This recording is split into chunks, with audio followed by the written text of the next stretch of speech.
coworker kept explaining my job to me, so I publicly corrected his structural calculations in front of clients.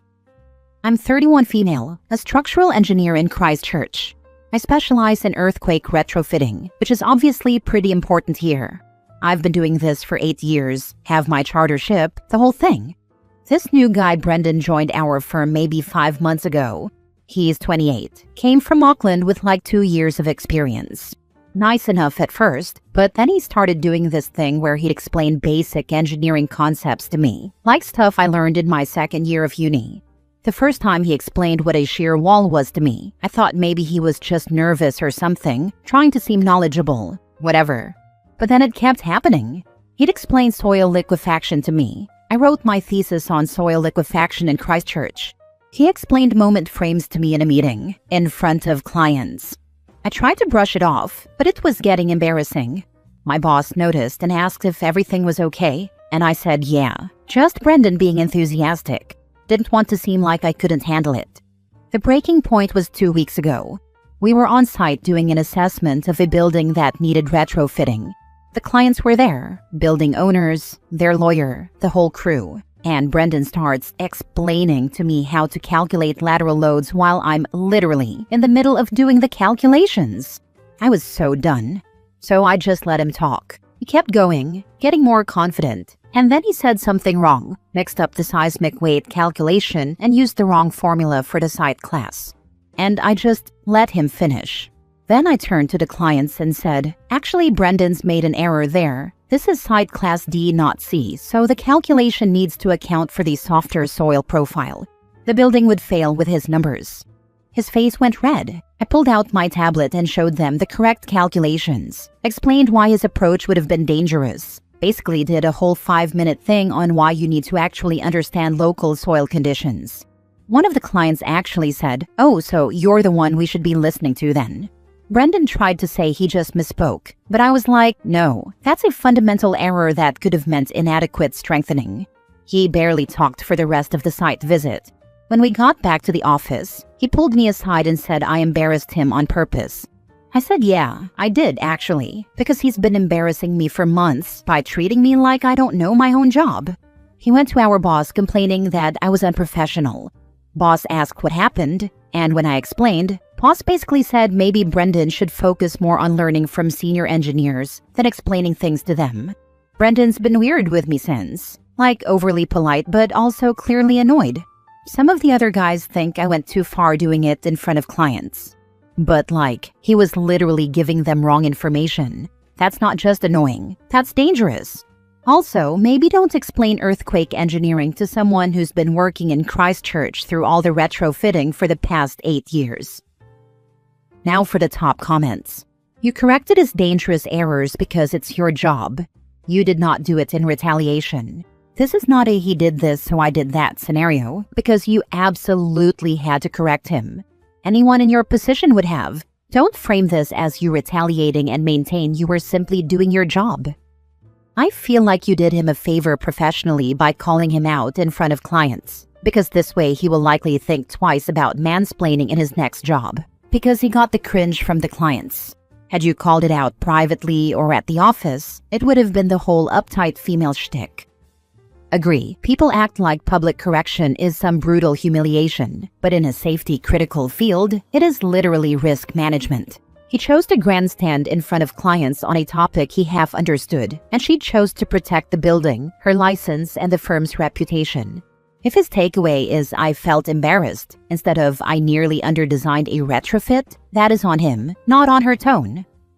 Yeah, exactly. The stuff they are doing has human health and safety, depending on their work. The mistake isn't, oh, we lost some money because we manufactured a batch of widgets that look wonky. It's a mistake that could actually cost lives. Engineers at OP's level get paid the big bucks because we trust them to not make stupid mistakes. The coworker thought his gender magically granted him the same level of experience and seniority and knowledge as the OP, so he could be trusted with the same level of credibility to not make mistakes that his female superior held. He was wrong. The lesson learned was that junior hires need to have humility, and soil stability parameter knowledge is not stored in the balls. Next story. Am I the a-hole for not firing the cleaning lady because my girlfriend asked me to? This is a dumb argument, but I really need people to weigh in because my girlfriend and I somehow ended up in a full debate over it. I, 42 male, have a cleaning lady who comes every other week. She's incredibly hardworking, very friendly, and over the 2 years I've known her, she has proven to be completely trustworthy. She usually comes while I'm at work, and I get to come home to a spotless house. Honestly, one of life's top-tier pleasures. A while back, she mentioned that she'd had a can of Pepsi from my fridge while she was cleaning. She even asked if she should pay me back. I told her absolutely not, that she has my full permission to grab a drink or a quick snack if she wants. Cleaning someone's entire house is physical work, and I don't expect her to go hours without hydrating. Since then, she's occasionally had a soda, a glass of juice, or once, she made a piece of toast. That's it. She has never taken advantage, never helped herself to meals, snacks, or anything beyond a tiny pick-me-up. So fast forward to the other night. My girlfriend, 38 female, was over and casually mentioned she saw my cleaning lady stealing from the fridge. I explained she definitely wasn't stealing. She has my permission, and I'm the one who offered it. Plus, she works consistently the whole time she's here. A 60-second break doesn't magically make her unprofessional. My girlfriend insists it is unprofessional and that it could lead to boundary crossing.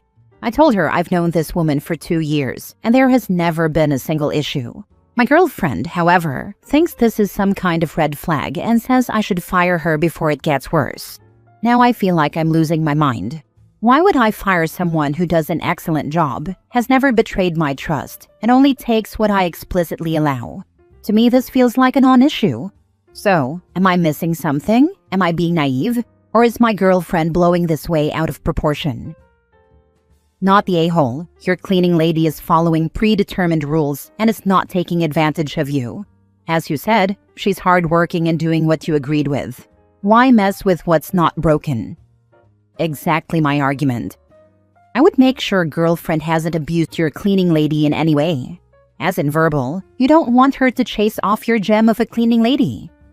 Your cleaning lady, your place, your choice. I think that she's the one being weird about it.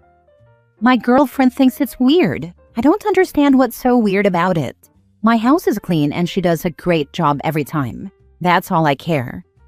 You're dating a mean girl. I wouldn't appreciate someone I've dated for 5 months telling me how to run my home. My wife used to be that cleaning lady. Cleaning an entire house in a few hours is freaking hard work. You're a good human. Your girlfriend? Maybe not so much. Her mask seems to have slipped a bit. How people treat the help is telling. It is hard and she has multiple clients a day. I don't see how it is inappropriate to sit down and drink a glass of juice. It's not like she stole my dinner. Next story. Am I the a-hole for refusing to cover for my coworker during her mental health breaks, even though I know she's struggling? I, 25 female, work as a case coordinator at a community clinic. It's a demanding job, and our small team is constantly stretched thin. One of my coworkers, Lena, 29 female, has been going through a rough time. She lost a parent earlier this year, and her workload has understandably been harder for her to manage. At first, I volunteered to pick up some of her cases whenever she needed a breather. It wasn't officially assigned to me, I just didn't want her to drown. But over the past few months, those breaks have changed from occasional moments to daily disappearances. Some days she'll step outside for a reset and I won't see her again for an hour. Other times she'll ask me to update her case files because she can't focus today. I get it, I really do.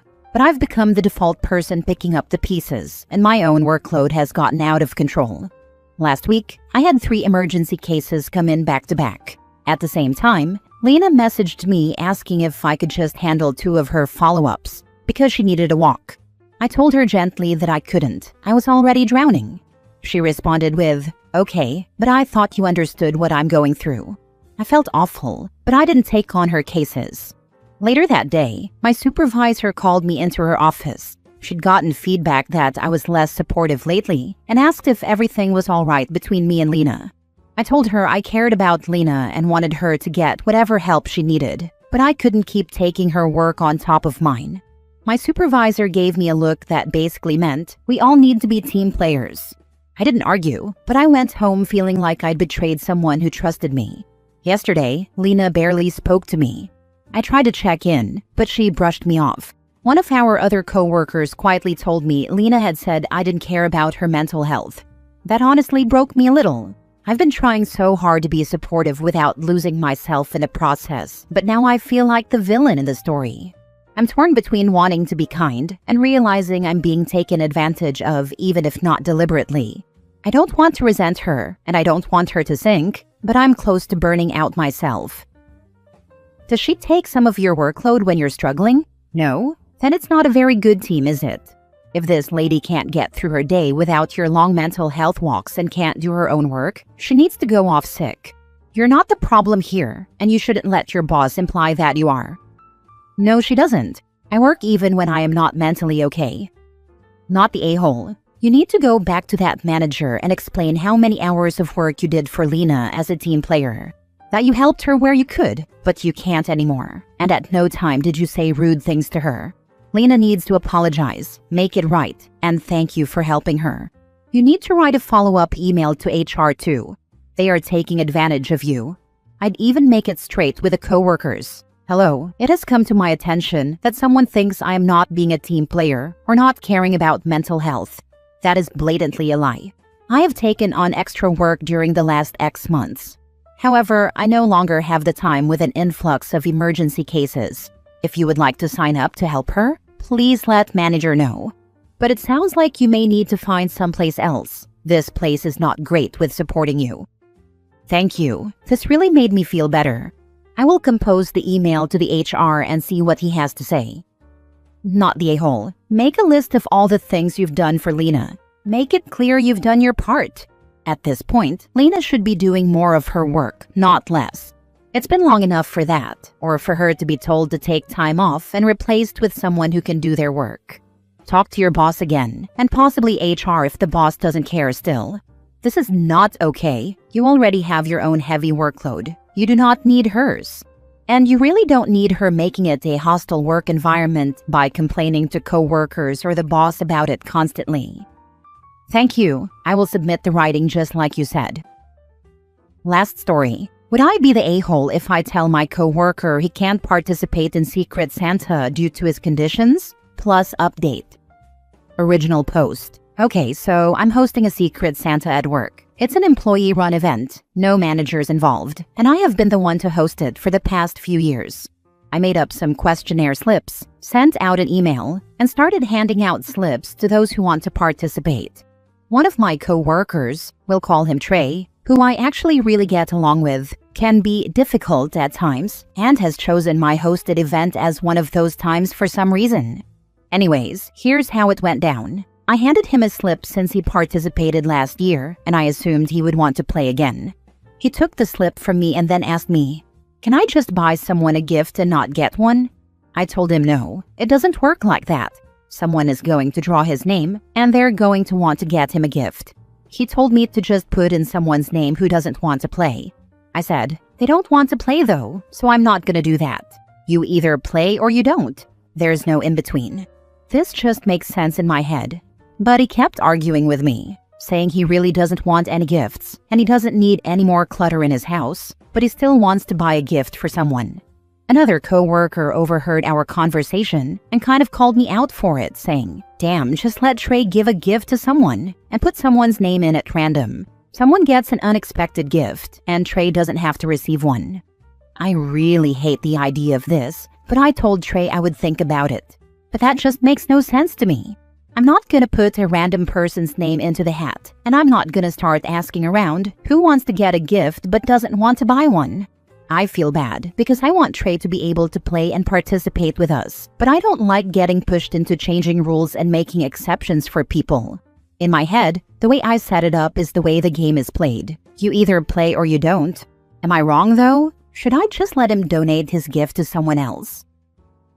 Maybe his gift could be for the break room? Oh, this is a good idea too. I'm going to suggest this to him. Why don't you recommend that Trey ask for a donation to a charity for his gift?